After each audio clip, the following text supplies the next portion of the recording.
할렐루야. 네, 오늘도 화요 렘넌트 예배에 오신 여러분을 주님의 이름으로 환영합니다. 우리 같이 말씀 보겠습니다. 오늘 우리에게 주시는 말씀은 사사기서 1장 1절에서 3절입니다.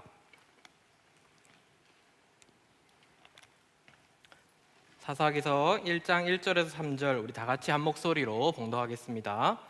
여호수아가 죽은 후에 이스라엘 자손이 여호와께 여쭈어 이르되 우리 가운데 누가 먼저 올라가서 가나안 족속과 싸우리이까? 여호와께서 이르시되 유다가 올라갈지니라. 보라, 내가 이 땅을 그의 손에 넘겨 주었노라 하시니라. 유다가 그의 형제 시므온에게 이르되 내가 제비 뽑아 얻은 땅에 나와 함께 올라가서 가나안 족속과 싸우자. 그리하면 나도 내가 제비 뽑아 얻은 땅에 함께 가리라 하니 이에 시므온이 그와 함께 가니라. 아멘. 우리 좌우에 계신 분께 인사하고 말씀을 나누도록 하겠습니다. 잘 나오셨습니다. 네, 한 번 더 인사할까요? 오늘 하루도 수고 많으셨습니다. 네, 오늘도 하이 렘넌트 나오신 여러분들을 진심으로 환영하고 오늘도 주신 말씀으로 하나님 은혜를 누리는 저와 여러분들이 되셨으면 좋겠습니다. 여러분 유튜브나 인스타, SNS 하시나요? 전혀 안 하시고 말씀만 보시나요? 네, 저는 아내가 아이들 사진을 인스타로 많이 올려서 인스타를 종종 하는 편인데 인스타를 하다 보면 내가 어떤 부분에 관심을 가지고 있고 또 많이 보는 것이 어떤 것인지 확인할 수가 있습니다. 흔히 알고리즘이라고 합니다. 여러분의 알고리즘에는 어떤 사진들이 많이 있습니까? 목사님은 어떤 주제가 많이 있을까요? 네, 말씀과 관련된 주제가 나올 것 같았지만 그렇지는 않고 먹는 거, 네, 특히 라면 이런 게 꼭 뜨는 것 같은데 삼겹살, 치킨, 덕분에 야심한 시간에 이제 인스타를 켜서 보다 보면 무엇을 보게 되죠? 먹는 걸 보게 됩니다. 먹는 걸. 네. 목사님 결혼하고 무려 몇 킬로나 쪘을까요? 100kg요? 네, 100kg를 찔 수는 없습니다. 네, 제가 그럼 몇 킬로를 보이는 거죠? 네, 15kg 쪘습니다. 네, 그래서 90은 넘지 않았지만 지금은 조금 뺀 상태이긴 하지만 조금 80 조금 넘긴 하는데 왜 이야기를 하냐면 다이어트를 할 때 가장 방해되었던 부분이 바로 밤에 먹는 음식이었던 것 같아요. 동의하시나요? 밤에 음식 전혀 안 드시죠, 여러분들은? 네, 네, 대답을 너무 잘하시는 분 계시네요. 네, 그 음식을 먹게 되는 루트를 좀 찾아보면 많은 경우 제가 돌아보니까 인스타 알고리즘이더라고요. 예전에 검색했던 내용들을 다시 사진을 통해서 보게 되고 내 안에 있던 야식을 먹고 싶은 마음이 거기에 합하여져서 어떻게 되죠, 여러분? 합리화가 됩니다. 그러면 저는 어디로 가죠? 주방으로 가게 되는 거죠. 물을 끓이고 라면을 먹죠. 자, 그렇다면 음식이 알고리즘에 뜨지 않게 하려면 어떻게 해야 될까요, 여러분? 여러 가지 방법들이 있겠지만 두 가지 정도 있는 것 같아요. 새로운 것들을 더 많이 검색하게 되면 어떻게 되죠, 여러분? 더 많은 것들이 나오게 되겠죠, 그렇죠? 네. 아니면 아예 인스타를 보지 않고 삭제하는 겁니다. 네. 쉽지 않을 것 같아요. 요즘은 라면이 뜨지 않고 뭐가 뜨고 있을까요? 말씀이 뜨고 있을까요? 네. 풋살 할 때 쓰는 스킬들이 많이 뜨더라고요. 네. 그래도 라면보다는 좀 나은 것 같긴 해요. 왜냐하면 밤에 야식을 먹는 일은 없는 것 같아요. 네. 오늘 여러분들과 함께 이 진멸이라는 제목으로 하나님 말씀을 좀 나누고자 하는데 왜 알고리즘에 관한 이야기를 했는지에 대해서는 말씀을 나누면서 계속해서 알려드리도록 하겠습니다. 여러분, 오늘 말씀 제목이 뭐죠? 진멸. 네. 진멸이라는 단어 들어보셨나요? 네, 대단하시네요. 네. 어떤 생각을 하고 어떤 기대를 하고 이 말씀의 자리에 나온지 잘 모르겠지만 여러분, 진멸이라는 단어를 네이버 사전에 검색하면 이렇게 나옵니다. 우리 같이 한번 읽어볼까요? 준비되었나요? 시작. 무찔러, 모조리, 죽여, 없앰. 이제 뜻을 아셨죠, 여러분? 이 진멸의 뜻을 잘 기억하시면서 말씀을 들으시면 좋겠습니다. 여러분, 오늘 여러분들과 나눌 이 말씀은 사사기 말씀입니다. 사사기는 우리가 잘 아는 것처럼 역사서입니다. 역사서는 사실을 기록한 책이 역사서입니다. 역사서는 교훈을 주려고 설득하거나 느꼈던 부분을 전달하는 데 목적이 있지 않습니다. 특별히 오늘 말씀의 앞부분에 보면 여호수아 24장에는 임종을 앞둔 여호수아의 유언이 나오고 있습니다. 여호수아서 24장 1절부터 보면 여호수아서는 역사를 분명히 말해주고 있습니다. 지난 이스라엘의 역사를 되짚으면서 그 모든 것이 하나님의 일하심이었다라고 고백하고 있습니다. 하나님께서 어떻게 하셨죠? 400년 동안 노예살이를 하고 있던 이스라엘 백성들을 애굽에서 건져내 주셨습니다. 그리고 애굽에서 데려 나온 이 이스라엘 백성들을 광야에서 먹이시고 입히시고 인도해 주셨어요. 구름기둥과 불기둥으로 40년 동안 보호하시고 결국 약속의 땅으로 들어가게 하셨습니다. 그리고 약속의 땅에 있던 그 적들을 쫓아내시고 그 땅을 기업으로 주셨던 것입니다. 여호수아는 역사의 주관자이신 하나님께서 이런 일을 하셨다라고 고백하고 있는 것입니다. 여러분, 성경의 말씀은 이 역사를 되돌아보면 하나님의 일하심의 연속입니다. 역사를 보아서 하나님이 누구신지 알라라고 말씀하시는 것이 우리가 보고 있는 성경입니다. 이제는 성경의 역사가 오늘 본문의 사사시대로 이어지고 있습니다. 그렇다면 사사기는 무엇을 말하고 있을까요? 이 백성이 적과 꿀이 흐르는 땅으로 들어왔지만 하나님의 말, 내 말을 듣지 아니하였다는 것입니다. 그래서 내가 사방에서 많은 적들을 일으켰다는 것입니다. 이 일로 나와 하나님과 한 약속이 무엇인지 그들로 다시 한 번 더 확인하게 된 계기가 된 것입니다. 그들의 인생이 어디로 가고 있는지, 그것이 얼마나 잘못된 길인지 계속해서 보여주고 백성과 함께 씨름하고 있는 것이 사사기의 말씀입니다. 역사를 이끄시는 하나님께서는 지금까지도 이스라엘 백성을 인도하신 것처럼 사사시대의 불순종의 역사에도 불구하고 계속해서 역사를 주관하시는 분이 하나님이심을 말씀하고 있는 것입니다. 여러분, 사사기 말씀 읽어보셨나요? 네, 읽어보셨나요? 사사기 말씀을 읽어보시면 여러 가지 생각들이 들으실 것입니다.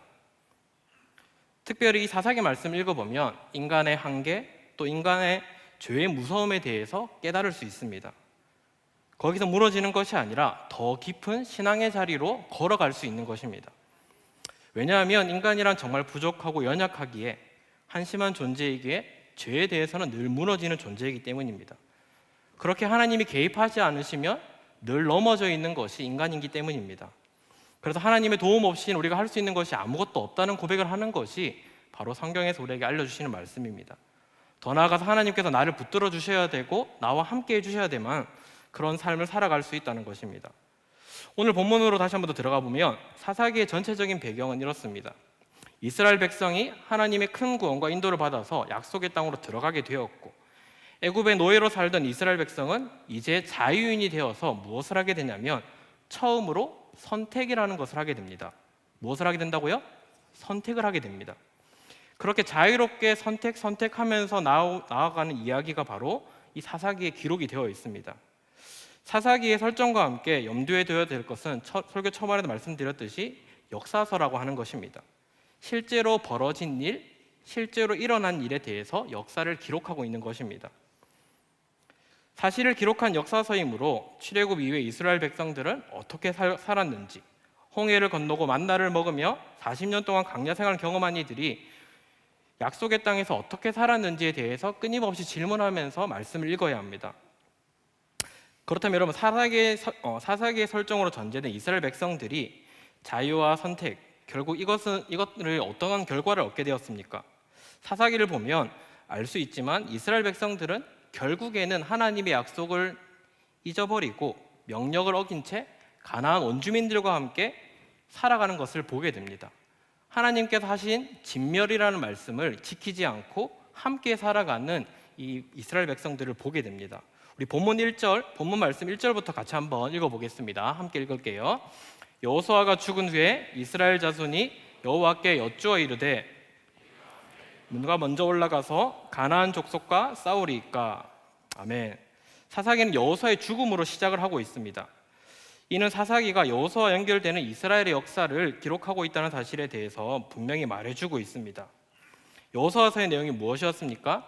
모세가 죽게 되고 가나안 땅에 들어온 이스라엘 백성들이 여호수아의 지도하에 가나안을 정복해 나아가는 이야기입니다.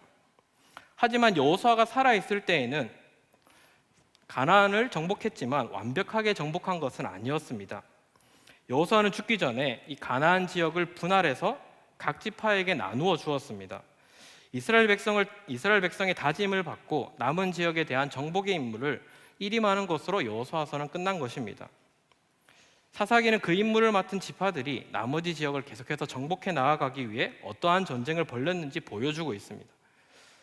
그럼 모세가 죽기 전에 자신의 후계자로 누굴 삼았죠? 누굴 삼았죠? 모르시나요? 여호수아를 삼았습니다. 그렇다면 여호수아는 어땠을까요? 여호수아는 이스라엘 전체를 이끌 후계자를 세우지 않고 죽게 되었습니다. 그렇게 이스라엘은 개인의 지도력에 의해서 통치되는 나라가 아니라 이 지파들의 협의에 의해서 통치되는 집단 통치 체제를 갖춘 나라가 된 것입니다. 이런 나라의 특징이 무엇이냐면 전쟁을 하기 전에 여호수아가 직접 하나님께 묻고 답을 얻었던 반면에 사사기에서는 이스라엘 자손 전체가 하나님께 묻는 장면이 여러 번 나오게 됩니다. 다시 1절을 보면 하나님의 성막은 어디에 있었냐면 세겜에 있었습니다. 따라서 이스라엘 백성은 세겜에 모여서 제사장을 통해서 하나님의 뜻을 물었던 것입니다. 이스라엘 자손들 1절처럼 우리 가운데 누가 먼저 올라가서 가나안 족속과 싸우리까? 이렇게 하나님께 묻고 있는 것입니다. 이 질문에 하나님은 무엇을 대답해 주시죠? 어떻게 하라고 하시죠? 하나님은 유다가 먼저 올라가라는 말씀을 하십니다. 유다 지파에게 전쟁에서의 승리를 보장해 주시는 말씀입니다. 우리 2절 말씀도 같이 한번 읽어보겠습니다. 여호와께서 이르시되 유다가 올라갈지니라 보라 내가 이 땅을 그의 손에 넘겨 주었노라 하시니라. 내가 이 땅을 그의 손에 넘겨 주었노라, 이 말씀은 전쟁의 승리를 약속하시는 하나님의 전형적인 표현입니다. 유다 지파는 전쟁의 주도권이 인간이 아니라 하나님께 있다는 사실에 대해서 명심해야 합니다. 여기서 유다 지파가 우선시되는 이유는 유다 지파가 가장 인구가 많은 강력한 지파이기 때문이고 유다 지파의 리더십이 이제는 표면적으로 나타나기 때문입니다. 이제 사사기는 여호수아가 죽은 후에 남은 땅을 정복하기 위해서 유다 지파가 어떻게 계속해서 전쟁을 펼치는지에 대해서 초점을 맞추고 있습니다. 자, 그런데 3절을 보면 유다 지파가 시므온 지파에게 연합을 제안하고 있습니다. 우리 같이 한번 읽어볼까요? 유다가 그의 형제 시므온에게 이르되 내가 제비 뽑아 얻은 땅에 나와 함께 올라가서 가나안 족속과 싸우자. 그리하면 나도 내가 제비 뽑아 얻은 땅에 함께 가리라 하니 이에 시므온이 그와 함께 가니라. 유다 지파는 시므온 지파와 함께 같이 올라가자고 이야기하고 있습니다. 올라가서 가나안 지파와 싸워준다면 자신도 나중에 그렇게 하겠다라고 하는 겁니다. 그럼 결과는 어떻게 됩니까? 같이 올라가서 두 지파가 함께 적진으로 쳐들어가게 되는 것입니다. 하나님은 약속대로 가나안 족속과 브리스 족속을 그들의 손에 넘겨주십니다. 유다와 시므온의 연합군은 베색에서 전투를 치렀다라고 성경은 알려주고 있습니다. 이 베색에서 유다는 적군 10,000명을 죽이고 가나안 족속과 브리스 족속을 치면서 승승장구합니다. 이는 하나님의 말씀에 따른 결과로서 하나님이 이 전쟁에 함께 하신다는 사실에 대해서 성경은 알려주고 있습니다. 전쟁에서 진 아도니 베색은 살기 위해서 도망을 치게 됩니다.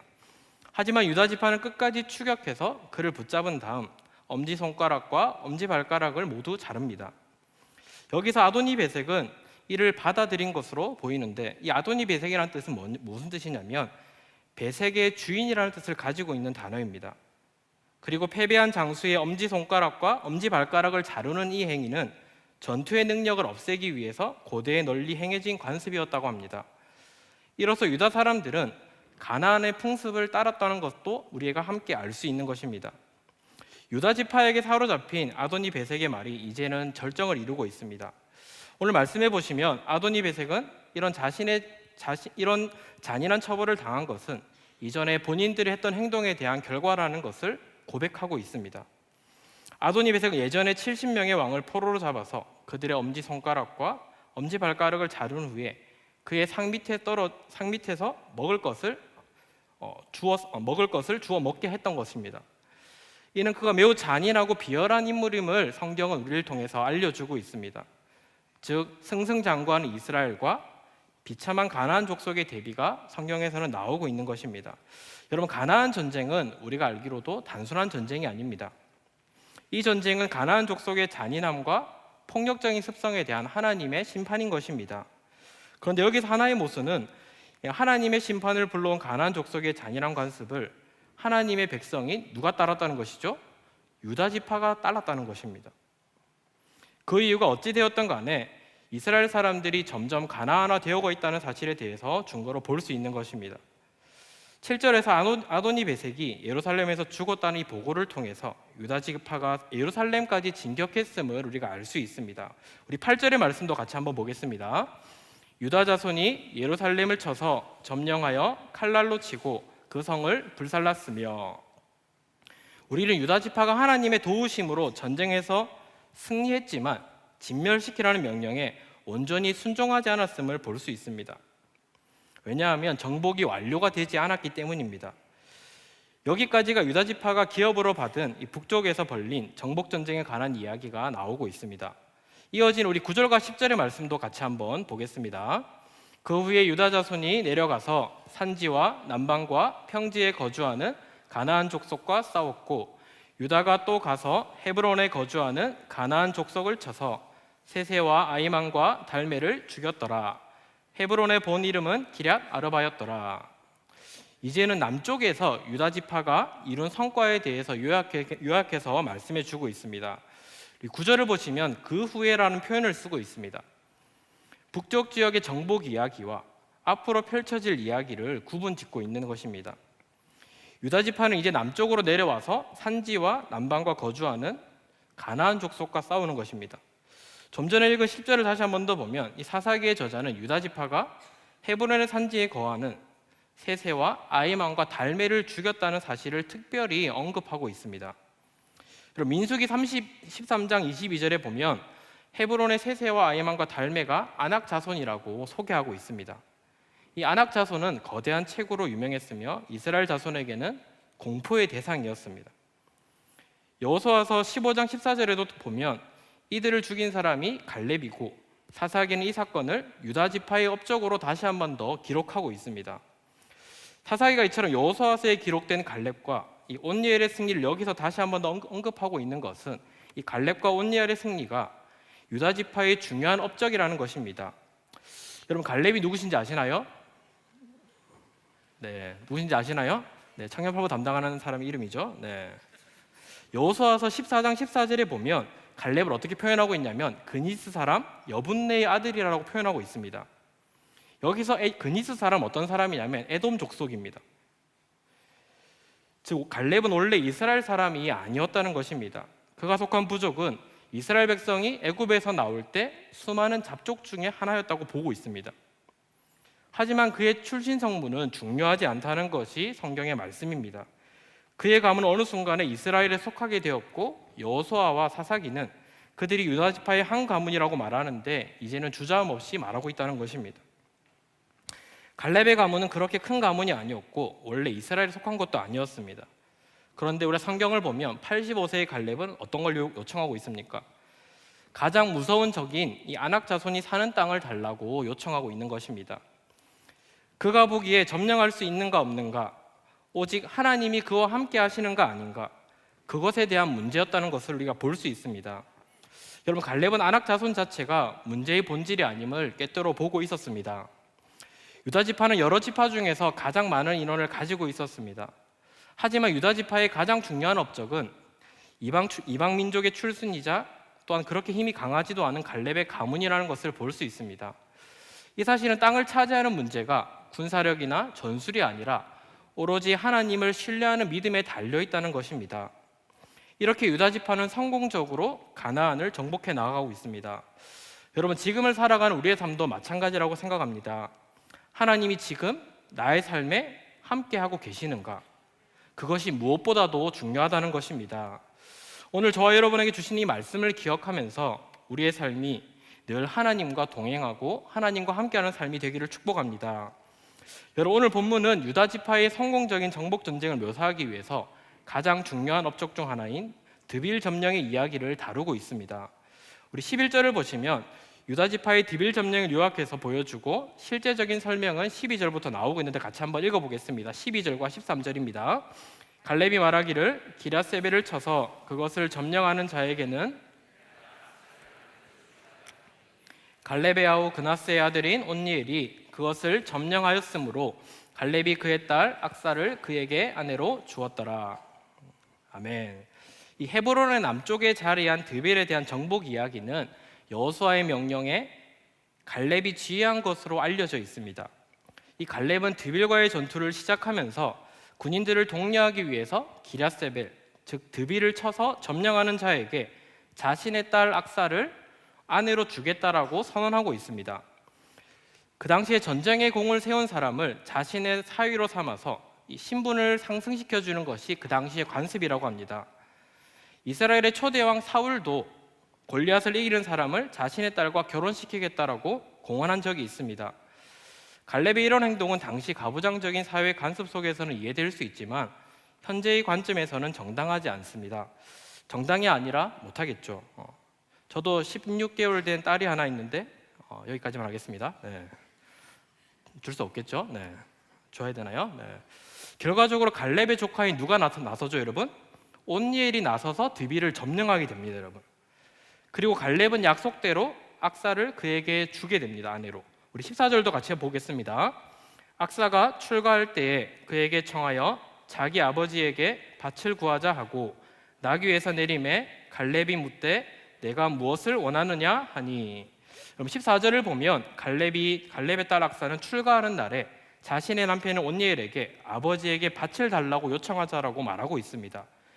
우리말로 청하다라고 하는 번역된 이 히브리어 테시테우는 원래 그녀가 그를 부추기다는 의미를 가지고 있습니다. 즉 악사가 남편인 온니엘에게 밭을 달라고 부추겼다는 것입니다. 그리고 악사는 집을 떠나기 위해 올라탔던 나귀에서 갑자기 내리고 있습니다.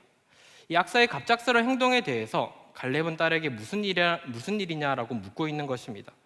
여러분 개역 성경에서 보시면 내가 무엇을 원하느냐라고 번역된 이 단어는 마라크입니다. 마라크. 단순히 무슨 일이냐라는 의미를 가진 단어입니다.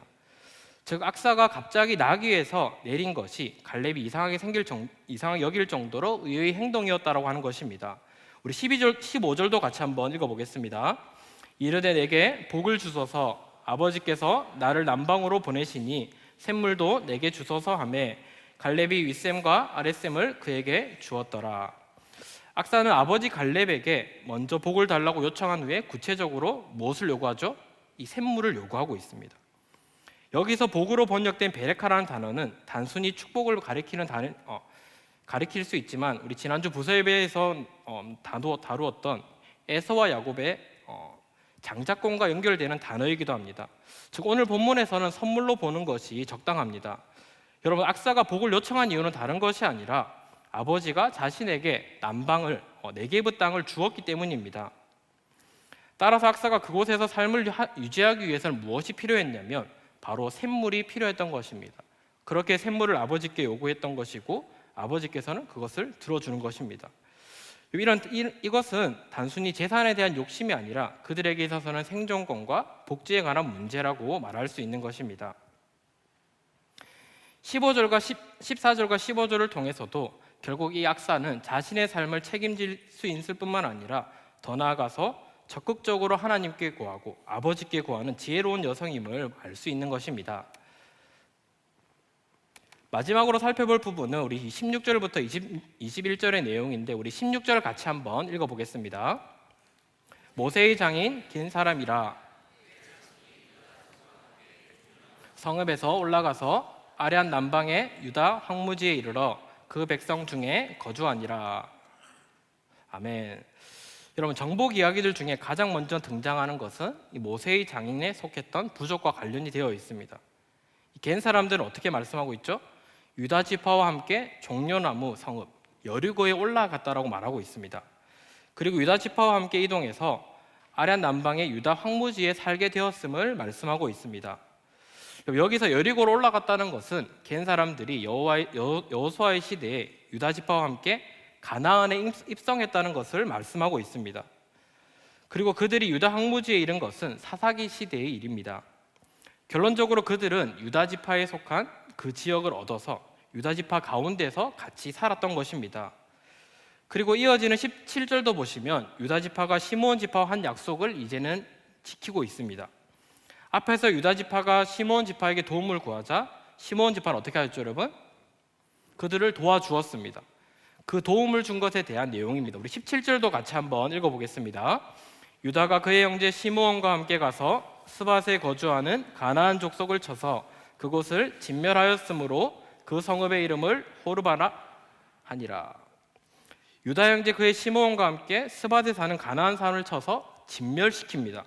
그러고는 성읍의 이름을 스밧에서 호르마로 바꾸게 됩니다. 이 호르마는 진멸에 대한 언어 유희이고 진멸 도시로 이해하면 좋겠습니다. 여러분, 이 17절에 나오고 있는 진멸이라는 이 단어는 하나님의 명령에 그들이 충실히 따랐다는 것입니다. 그리고 이 전쟁이 하나님의 전쟁임을 정확하게 알려주고 있습니다. 이어지는 18절은 유다가 블레셋 지역인 가사와 아스글론, 에그론 그 주변 지역들을 점령했다라고 보고하고 있습니다. 여호수아서에는 아직 정복하지 못한 땅이 바로 블레셋이었는데 사사시대에 이르러 유다 지파가 비로소 정복에 성공한 것입니다. 여러분, 사사기의 1장이 이 18절로 끝난다면 아주 완벽하고 또 고무적이고 사사기 전체에 좋은 징조가 되었을 것입니다. 자, 그런데 19절은 우리에게 성공과 실패에 대해서 같이 보고하고 있습니다. 같이 한번 읽어보겠습니다. 여호와께서 유다와 함께 계셨으므로 그가 산지 주민을 쫓아내었으나 골짜기의 주민들은 철병거가 있으므로 그들을 쫓아내지 못하였으며. 여러분, 유다 지파는 누가 함께 하심으로죠? 하나님이 함께 하심으로 산지 주민을 쫓아낼 수 있었습니다. 그런데 그들은 골짜기의 주민들을 쫓아내는 데 실패했습니다. 왜냐하면 성경을 보시면 골짜기의 주민들은 무엇을 가지고 있었죠? 철병거를 가지고 있었기 때문입니다. 이 철병거에 대한 것은 이스라엘 입장에서는 두려움의 존재이고 힘든 존재입니다. 왜냐하면 여호수아서에서도 비슷한 경우가 분명히 있었습니다. 하나님께서 적들을 이스라엘 자손 앞에서 쫓아내시겠다고 약속을 하셨는데 그렇게 하지 못했던 것입니다. 이것은 유다 지파가 철병거를 가진 골짜기 지역을 정복하지 못한 것은 그들의 믿음이 약해졌다는 것을 의미하는 것입니다. 그들은 철병거라고 하는 이 강력한 무기를 보는 순간 지금까지 함께 하신 하나님을 잊어버리고 두려움에 떨며 싸움을 멈추게 되었던 것입니다. 그럼 그 결과 어떻게 되었습니까? 이 하나님께서 주시고자 했던 약속하신 그 땅을 얻지 못했던 것입니다. 점령할 기회를 잃게 되었던 것입니다. 유다 지파는 하나님을 신뢰하지 않았던 것입니다. 그래서 타협하지 않고 하나님을 예배할 수 있도록 기업을 확보하지 않았던 것입니다. 우리가 하나님께서 주시는 축복을 누리지 못하고 하나님을 전심으로 예배하지 못하는 그 이유는 다른 것이 아니라 우리의 힘이 없어서가 아니라 하나님의 힘을 믿는 믿음이 없기 때문입니다. 우리 자신을 의지하거나 혹은 단순하게 순종하는 그 대신에 이 하나님과 동행하는 근거를 우리의 계산에 두면 우리도 유다 지파와 마찬가지로 결정하게 됩니다. 20절도 보시면 우리 같이 한번 읽어보겠습니다. 그들이 모세가 명령한 대로 헤브론을 갈렙에게 주었더니 그가 거기서 안악의 세 아들을 쫓아내었고. 20절은 다시 한 번 더 갈렙의 성공을 언급하면서 그가 안악의 세 아들을 쫓아내었다라고 기록하고 있습니다. 여러분, 이 말씀은 믿음이 있으면 얼마든지 철병거도 이겨낼 수 있다는 것입니다. 가나안 정복 전쟁에서 이스라엘 백성들이 가장 두려워하는 것은 무엇입니까? 바로 철병거와 안악 자손입니다. 민수기 13장에서 10명의 정탐꾼은 가나안을 정복할 수 없는 이유를 말했는데 그것이 무엇이었습니까? 바로 안악 자손이었습니다. 앞서 살펴본 것처럼 민수기에서도 이 철병거에 대한 두려움 때문에 자신들이 할당받은 땅에 대해 불평하고 말았던 것입니다. 유다 지파 역시 철병거 앞에서 더 나아가지 못하고 전쟁을 멈추었지만 갈렙은 오직 믿음으로 그 무시무시한 안악 자손을 이기고 헤브론을 점령했던 것입니다. 여러분, 19절과 20절을 통해서 우리가 알 수 있는 사실은 바로 이것입니다. 유다가 하나님의 약속에도 불구하고 온전히 하나님을 신뢰하지 못한 것을 비난하고 전쟁은 적의 강력함에 따라 좌우되는 것이 아니라 오직 하나님을 믿음으로 승리할 수 있다는 사실입니다. 아멘이신가요? 여러분, 우리가 살아가는 세상은 전쟁의 연속입니다. 그 전쟁에서 우리가 믿어야 될 분은 바로 하나님 한 분입니다. 이 사실을 우리가 늘 기억하면서 살아갈 수 있는 저와 여러분이 될 수 있기를 소망합니다. 우리 21절의 말씀도 같이 한번 읽어보겠습니다. 베냐민 자손은 예루살렘에 거주하는 여부스 족속을 쫓아내지 못하였으므로 여부스 족속이 베냐민 자손과 함께 오늘까지 예루살렘에 거주하니라. 그럼 사사기 21절은 1장 21절은 베냐민 자손이 예루살렘에 거하는 여부수 사람을 쫓아내지 못했다라고 기록하고 있습니다. 그 결과 여부수 사람은 베냐민 자손과 지금까지 예루살렘에 거주하고 있다고 기록되어 있습니다. 여러분, 앞에서도 말씀드렸듯이 이 예루살렘에 대한 완전한 정복은 나중에 다윗 시대에 이루어지게 됩니다. 베냐민 지파가 예루살렘 정복에 실패한 것은 단순히 힘이 없어서가 아니었습니다. 그들은 여부수 족속을 완전히 쫓아낼 때까지 싸우는 것을 원치 않았던 것입니다. 어찌되었든 베냐민 사람들은 가나안 족속을 진멸하라고 하는 하나님의 명령을 어긴 것으로서 하나님을 온전히 신뢰하지 못하는 불신앙을 우리에게 보여주고 있습니다. 그럼 이어서 1장 뒷부분에 언급되는 지파들도 마찬가지입니다. 므낫세 지파, 에브라임 지파, 스불론 지파, 아셀 지파, 납달리 지파, 모두 가나안 사람들을 몰아내지 않는 것으로 모두 가나안 사람 몰아내지 못한 것이 아니라 몰아내지 않았던 것입니다. 우리 마지막으로 28절도 같이 한번 읽어보겠습니다. 이스라엘이 강성한 후에야 가나안 족속에게 노역을 시켰고 다 쫓아내지 아니하였더라. 이스라엘 백성은 강성해진 다음에도 가나안 사람을 몰아내지 않았다라고 말하고 있습니다. 여러분, 이 지파들은 무엇 때문에 가나안 사람 몰아내지 않았던 것이겠습니까? 무엇보다도 노예로 삼아서 노동력을 착취하고자 했던 경제적인 이유에서였습니다. 논리적으로는 그럴싸하지만 경제적인 논리가 하나님의 말씀에 순종하는 것을 앞선 것입니다. 가난한 사람을 죽이고 내치느니 차라리 노예로 부려서 수익을 올리고자 했던 것이 더 좋다는 논리입니다. 오늘 주신 말씀에 대한 적용과 결론입니다. 하나님께서 우리에게 원하시는 것은 하나님의 말씀에 반대되는 것들을 진멸하는 것입니다. 반쪽 마음의 순종, 하나님의 약속을 절반만 믿는 반심을 없애기를 원합니다. 여러분, 진멸이라고 하는 것은 다르게 이야기하면 완벽한 순종입니다. 내 생각, 내 방법을 내려놓고 하나님의 말씀에 완벽한 순종입니다. 여러분의 인생 돌아보면 여러분의 역사가 죄로 악으로 가득 차고 세상과 타협하는 인생이 아닌 하나님이 늘 함께하는 인생이 되어서 완벽한 삶을 살아갈 수 있는 여러분이 되기를 원합니다.